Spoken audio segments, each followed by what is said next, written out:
I wanted to build a tool that would make it incredibly easy to build an interactive web application.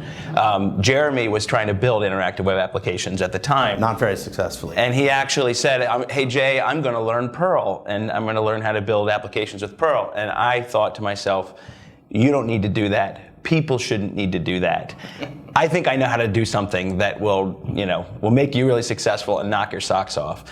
So that was really the inspiration, was to build a tool that everybody could use to build interactive web applications. I remember in 1996, we were having visions of how all business applications would eventually be just running as services that people would access through browsers, and that was just going to roll out. And there was a phrase back then, ASPs, or application service providers, and that was predated cloud computing and software as a service and all these higher order concepts. But now, the entire software industry just takes it for granted that if you build software, business applications in particular, you just build them this way. We built a language that had at its heart expressiveness. It was, let's let the programmer, the developer, express as succinctly as possible their intention, and then have that come to life in a web application.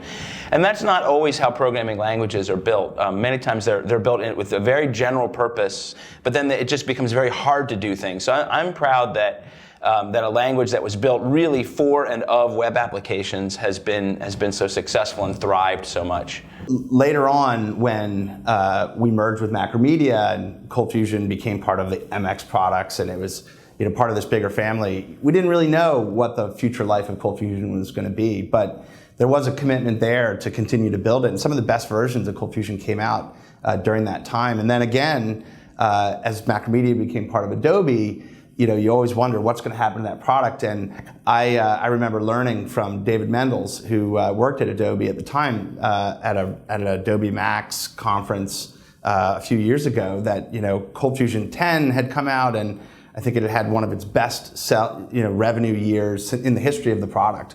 And that was really awesome to see that Adobe continues to support and build this great product. Honestly, I think when we started, I had no idea that ColdFusion was going to get to be as big of a deal as it became.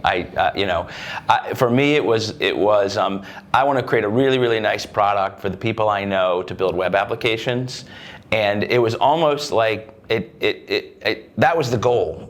There wasn't even a goal to start a company and do all the. It was just, I want to make this really nice product for the people I know, and the fact that it got embraced so quickly by so many people, and as we said, kind of became a movement that helped define what web applications are today. That was shocking that all happened, and really gratifying.